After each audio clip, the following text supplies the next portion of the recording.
Please do like, share and subscribe and press the bell icon.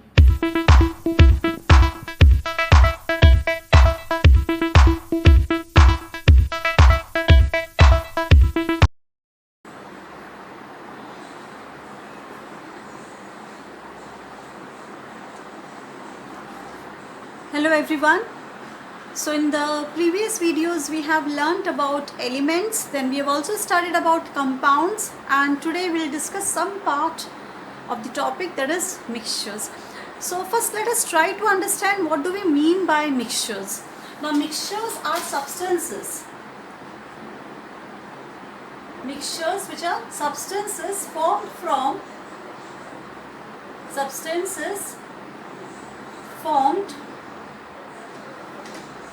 or by the combination of, or we can say formed by the from or by the combination of pure substances. Now when we say pure substances, what do we mean by pure substances? What are pure substances? If you remember, we have already studied that element is a pure substance. A compound is also a pure substance. So we can say formed by the combination of pure substances, which may be your elements or compounds in any proportion. That means we can take the substances which are formed by combination or which are formed from pure substances. Those pure substances, they may be either elements or compounds. That is, either two elements can be mixed together or two substances, elements or compounds. That is, elements and compounds, they may be mixed together in any proportion. There is no fixed composition of these substances. So such type of substances, now because it is formed from elements or compounds, that is, two compounds can be mixed together. So because it has been formed from elements or compounds, and these elements or compounds, both of them are pure substances. So if you are not clear with the concept of elements and compounds, you go back to those previous videos. If you are clear with those videos, this particular part will become easier for you. So the substances which are formed by combination of pure substances, that means they contain either elements or compounds or both of them, and there is no fixed proportion of it. They may be present in any proportion. You don't have to take exact quantities. You can take any amount of an element or any amount of a compound, and that can be mixed together. Like for example, suppose if we take, if I say that air is a mixture. So we know air is a mixture of what? Air contains what? Air contains oxygen, air contains nitrogen, then carbon dioxide, water vapor and some inert gases. So that is why such type of substances where the substances, that is the pure substances, are not present in any fixed proportion.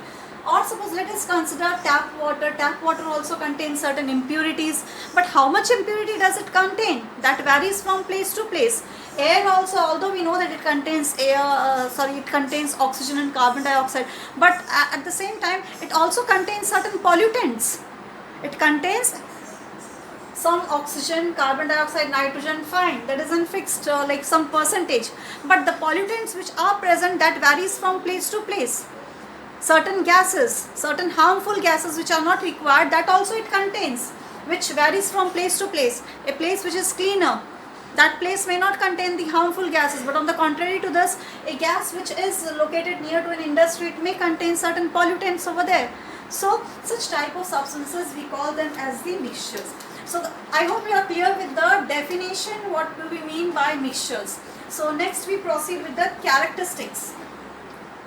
Or let me just rub the board so that all the characteristics, I will get the space for writing all of them, all the characteristics all together.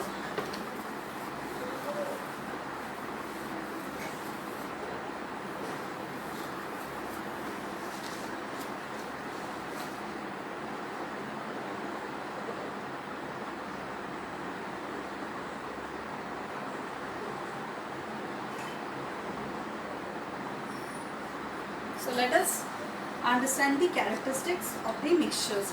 So first characteristic is what? The pure substances, they may be present in any proportion. So there is what happens, and do those pure substances, they do not combine chemically. They may be present in any proportion and they do not combine chemically. So there is no chemical combination. No chemical combination between or within the pure substance. For example, suppose if I give you an example of, that is sand plus water. If you are making a mixture of sand and water, you take any amount of sand and you take any amount of water to it, you mix both of them and you will be getting a mixture.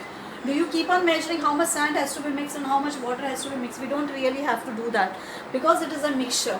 Its composition varies from place to place. You go to different seashores, different places, different place where the sea has been located, you will find that is, at some places the water will be more, at some places the water will be less, at some places the sand will be more, at some places the sand will be less. So at the same time, no chemical combination is taking place between both of them. That is, sand you can very clearly see in water.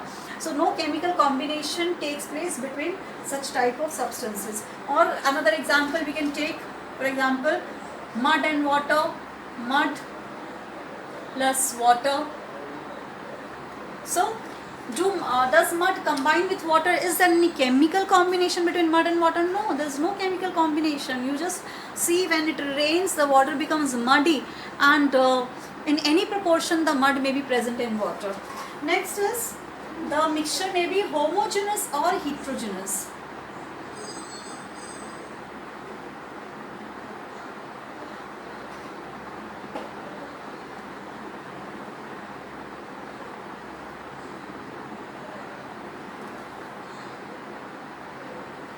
Okay, so in the previous classes we have learnt about this, what do we mean by homogeneous and heterogeneous.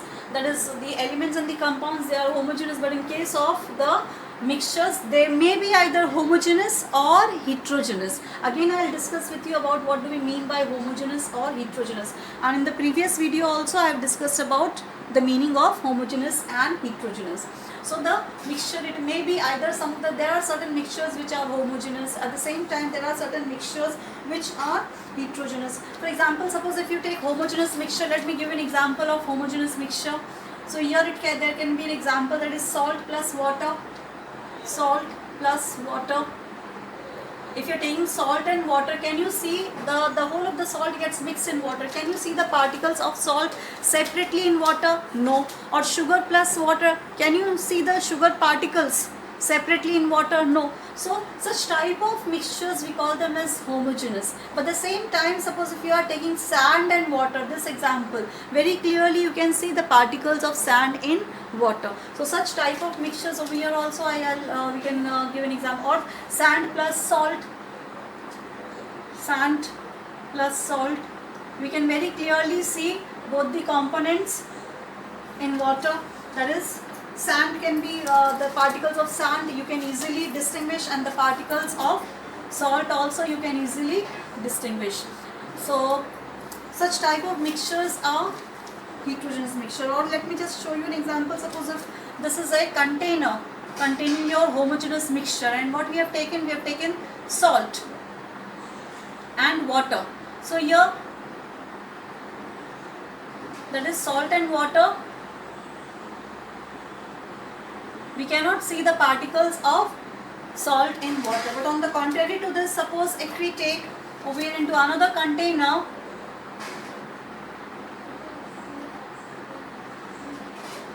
or let the container be some other type, we can take a dish.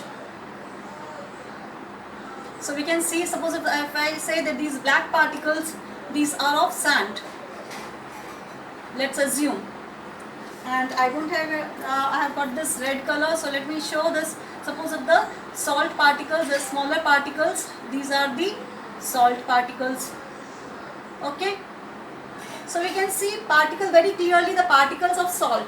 That is, this red particles are the particles of salt, and these black particles are the particles of sand. Very easily you can identify. Or suppose if you are taking this, like suppose if the mixture, if there is a container having sand and water.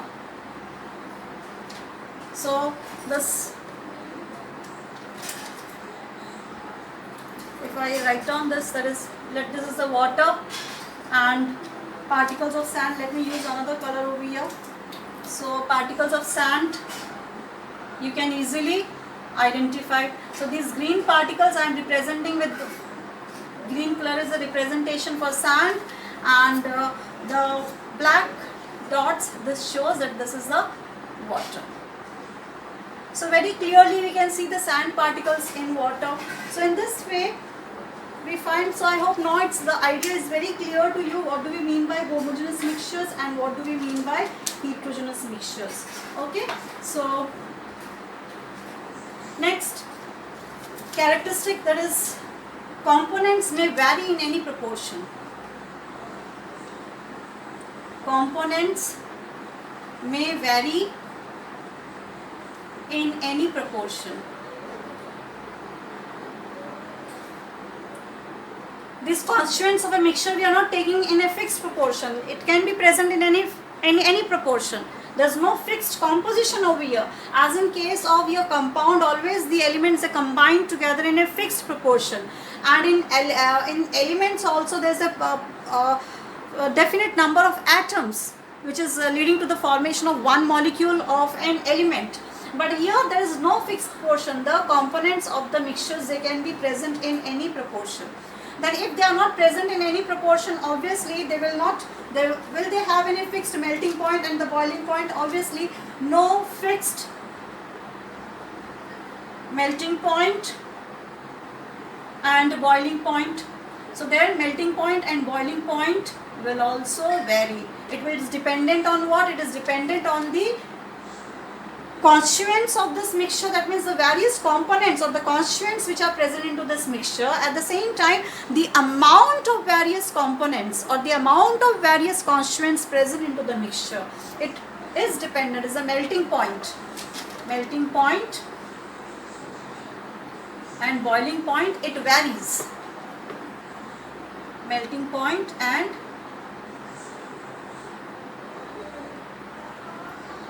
boiling point. So it varies depending on the various constituents or the various components present into the mixture. For example, suppose if you are making a mixture of salt and water, that is this mixture if you are taking, that is mixture of salt and water, salt plus water. So if there is more salt, we'll find that the boiling point, I am writing down in short, boiling point will be more. And if salt will be less, so more salt, so salt, if suppose it is more, boiling point will also be more. On the contrary, if salt is less, boiling point will also be less. So you try to remember in this way with an upward arrow or the downward arrow. Means more salt, salt is more, obviously the boiling point will be more. Salt is less, the boiling point will also be less. So it varies. There is no fixed melting point or boiling point. Then next is components can be separated. Components of a mixture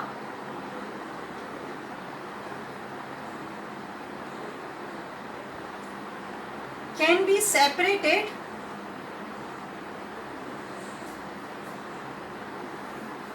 by physical means. Physical means or physical methods, both are same, physical means or by physical methods. So that means suppose if you are having rice and those stone particles, for example, rice plus stone particles, you get no rice. In the rice there are small particles. What do you do? How do you separate it? By hand picking. You pick up the stone particles and you throw it off. So this can be separated by hand picking. And hand picking, what type of method is it? It is a physical method. No chemicals are required over here.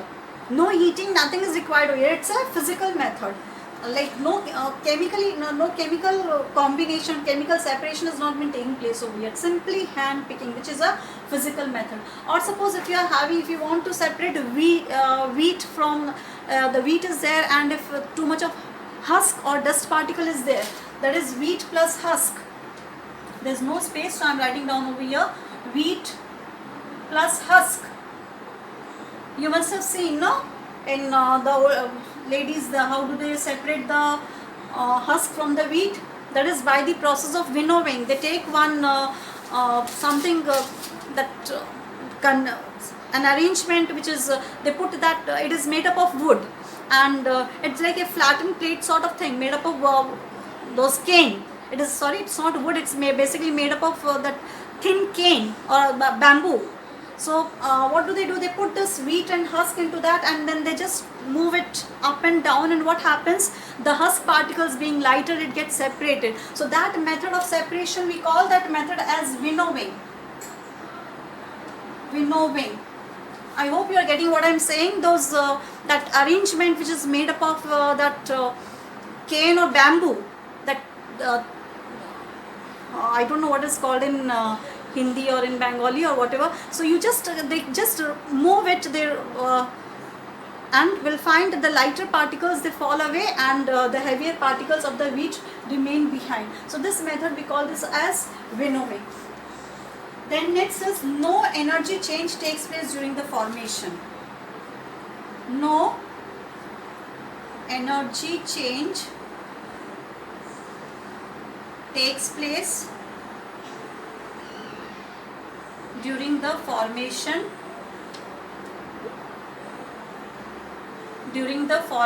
of a mixture. Formation of a mixture. If you remember, I told you that when a compound that has been formed, always some amount of heat energy or some heat or any form of energy that has been involved.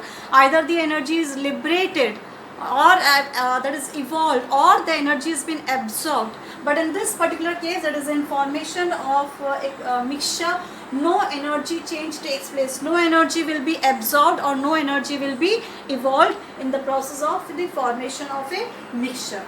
At the same time, you will never find any of the mixture having any chemical formula. So no chemical formula. No chemical formula. You cannot represent a mixture with the help of a chemical formula. You have to write down the various components of the mixture in this way. There is no particular chemical formula for representing a mixture. It does not have any chemical formula for its representation. Why? Because why it is not having a chemical formula? You think over it logically. If something is present in a fixed proportion, obviously it is going to have a chemical formula. If the atoms, the number of atoms of an element are present in fixed proportion, only then we can find out the chemical formula. But if they are not present in any fixed proportion, then how can we find out the chemical formula? How will we write down how many atoms are present, how many molecules are present? It is not possible for us to represent a mixture with the help of a chemical formula. So I hope that points are clear. I'll just repeat once again. That is, no chemical combination takes place in the formation of a mixture. For example, sand and water, mud plus water. Then it may be homogeneous or heterogeneous, and the examples of homogeneous mixture is salt and water. Heterogeneous mixture, that is sand and salt. And I've shown you the example.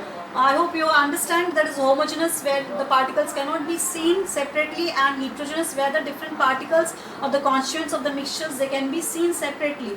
Then components may vary in any proportion. There is no fixed proportion, no fixed melting point and boiling point is present. For example, more the salt in water, more will be the boiling point. If less salt, less will be the boiling point. Then components of a mixture can be separated by physical methods only. Physical methods, I forgot over here to write down physical methods only. No chemical methods are involved over here. For example, separation of rice and stone. We use the method that is hand picking. Then wheat from husk. This is husk. So wheat from husk can be separated by the process of winnowing. Then no energy change takes place during the formation of a mixture. That is, no energy is evolved or absorbed during the formation of a mixture, and there is no chemical formula for representation of a mixture. So with this we complete with the characteristics. Now let's proceed further.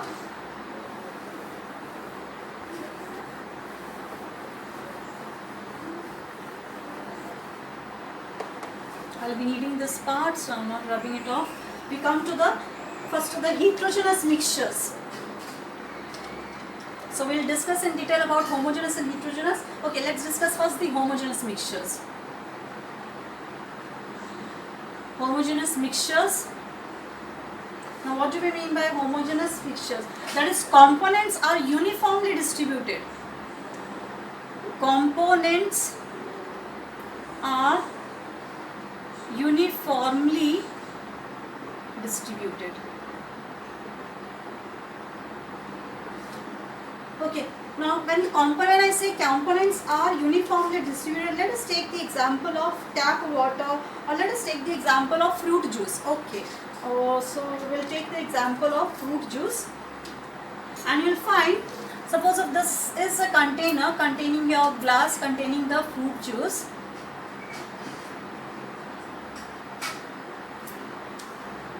It's not a glass basically, let me draw it more smaller.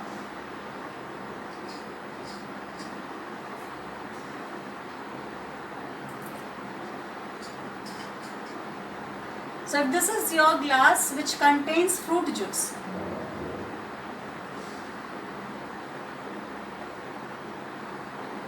and suppose if this juice that has been made from your grapes, oranges, various fruits, can you identify which part the juice of grapes is more and which part the juice of oranges is more, which part the juice of apple is more? Can you identify it? No, it's not possible. So such type of mixtures, when you are not able to identify the different components present in a mixture, those type of mixtures we call them as a homogeneous mixture. Some few more examples of a homogeneous mixtures are the tap water. It contains various impurities. It is a mixture. Air also, you cannot say that by looking at it. Can you identify where oxygen is more, where oxygen is less, where carbon dioxide is more, where carbon dioxide is less, or where the pollutants are more? It's not possible to find out by just looking. So this type of mixtures we call them as a homogeneous mixture. Next is heterogeneous mixtures.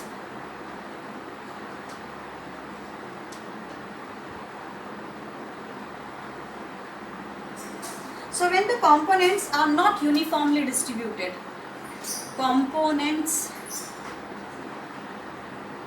are not uniformly distributed.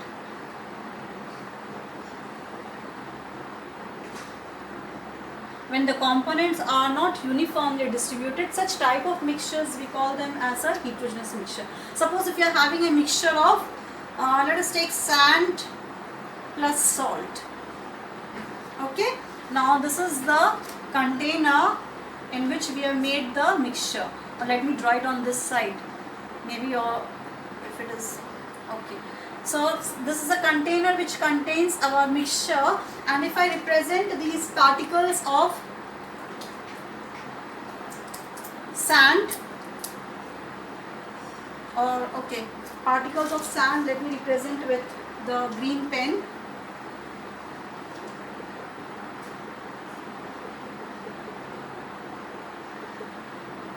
And let us represent so this is what? Particles of sand. And salt, let me represent with red pen over here. So all these red particles are representing what? Salt. At the same time, so here these different particles can be seen. So such type of mixtures we call them as a heterogeneous mixtures. At the same time, suppose if you are dividing this mixture, let's take back the same example. Suppose if you are this fruit juice, you divide it into 3 equal parts, and you taste all the 3 equal parts, you will find the taste will be same, because the components are uniformly distributed. But in this particular case, if you divide it into equal parts, you will find that in some places the salt particles will be more, and in some places the sand particles will be more. Or suppose instead of this salt, if you take sugar also, in that case also the case is same. Some places the sugar will be more, and in some places the sand will be more. So this type of mixtures we call them as the heterogeneous mixtures. That is, or let's take another example of a heterogeneous mixture, that is soil.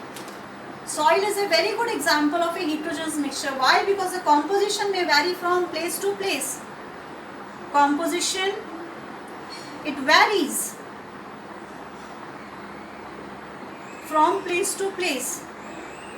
That is why we find that the soil of certain places is good for the growth of wheat, whereas the soil of certain places is good for the growth of rice. So because the composition of the soil, it varies from place to place, and it is an example of a heterogeneous mixture. Some places we find that the soil is black, some places we find it's reddish. So in this, because the composition is varying from place to place, it's a heterogeneous mixtures. Okay, so I hope that these are the two major categories of the mixture, with like two types of mixtures over here. Now let us just see the examples. Let us go through the examples of certain types of mixtures. I hope it's clear to you. Just you can have a look at it, then we'll move further.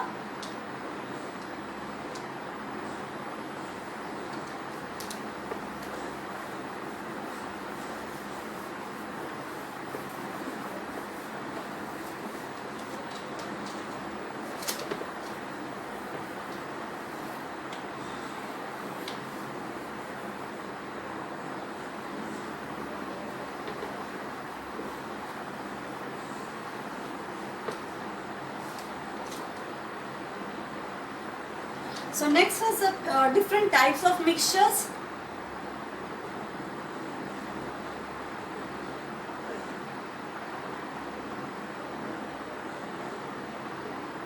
Based on physical state.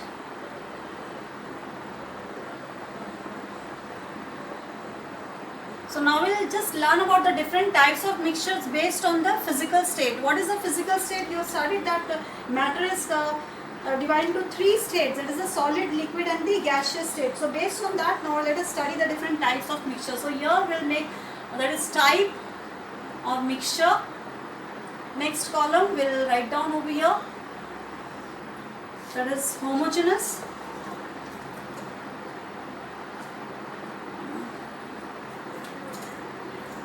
Homogeneous.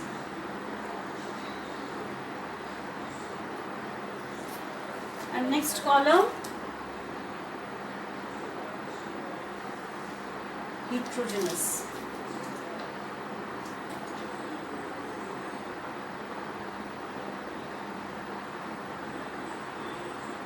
Okay. So we'll just go through the examples of various types. So first, for example, that is first type of the mixture we have is the solid plus solid. Solid plus solid. It means what? That all the components, or both, suppose if there are two components, both of them are in the solid state. Solid present in solid. See, suppose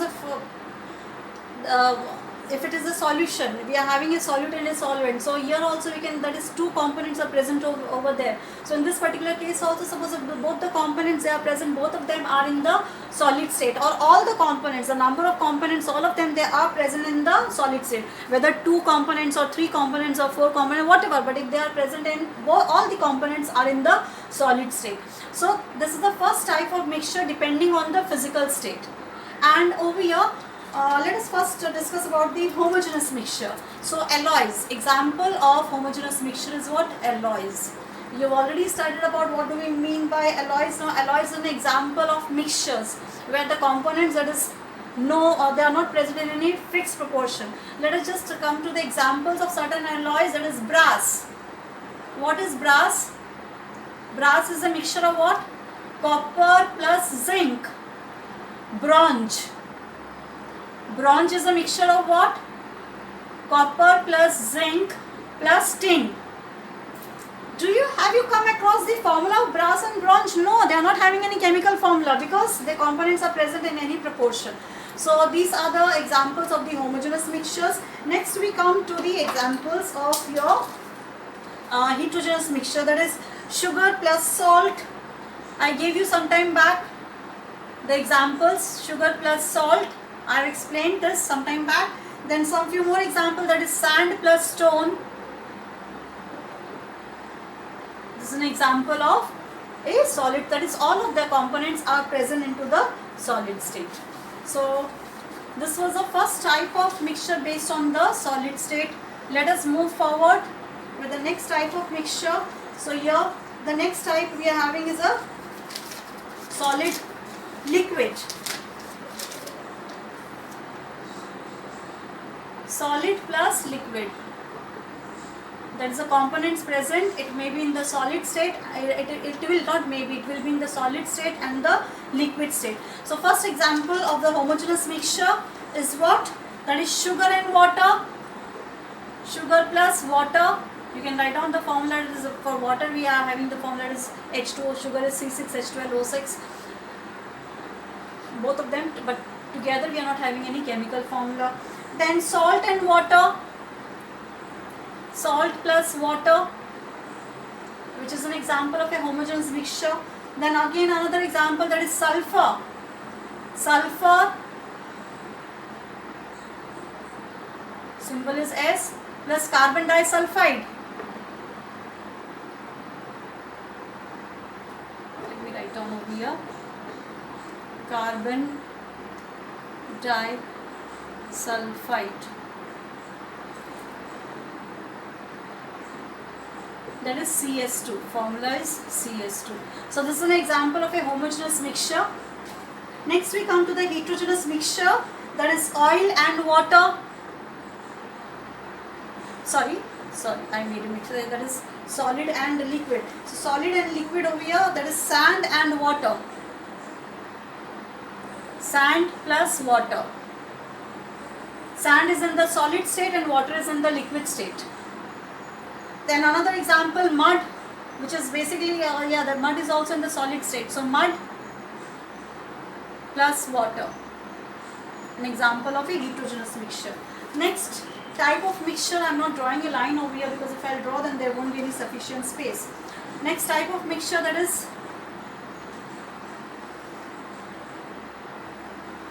liquid plus liquid. Liquid plus liquid. It means what?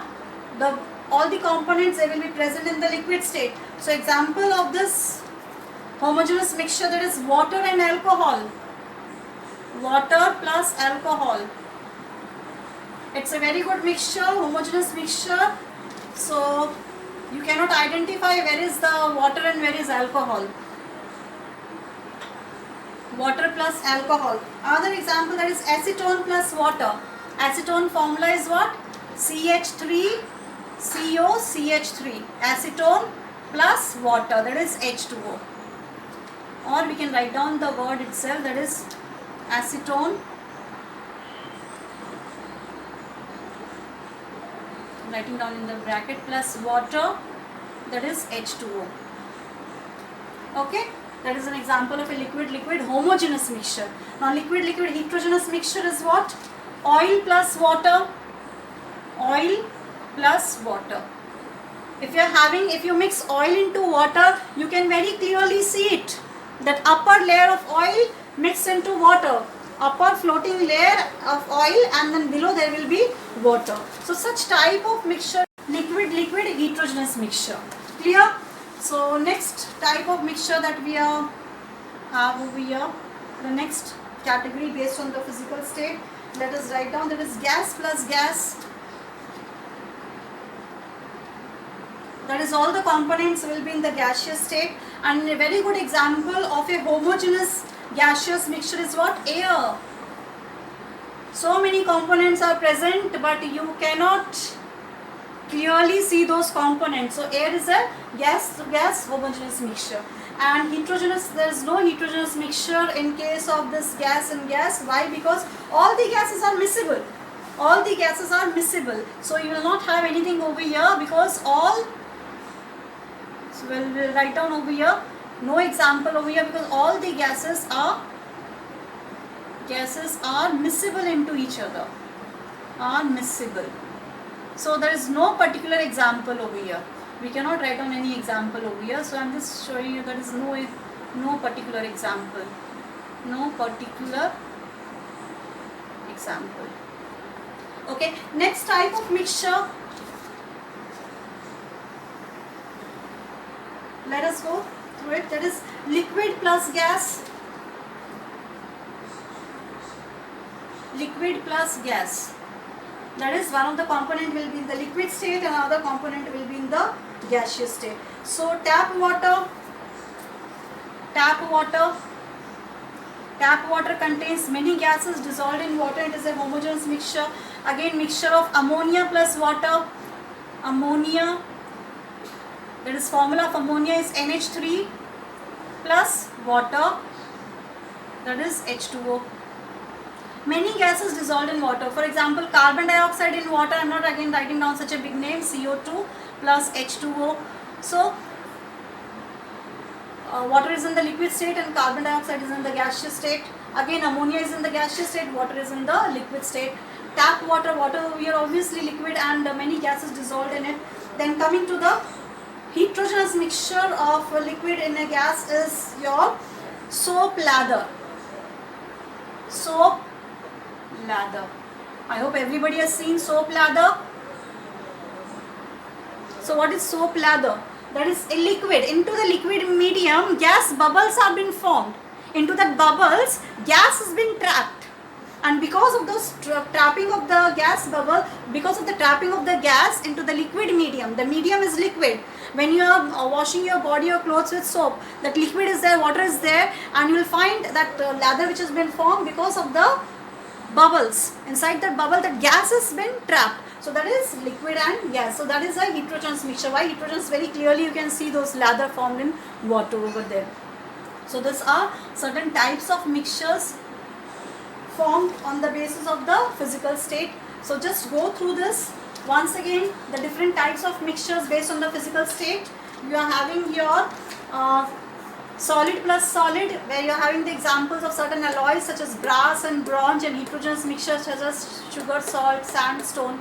Then solid plus liquid, sugar and water, homogeneous mixture. Example of homogeneous, that is salt and water. Salt is in the solid state, sulfur and carbon disulfide. This will be sulfide. Sorry, I made a mistake over here. So this is going to be sulfide, PHIDE, CS2. This is CS2. Okay. And example of this heterogeneous mixture, that is sand and water. Sand is in the solid state, water is in the liquid state, mud and water. Then liquid mixture, water and alcohol. Acetone plus water.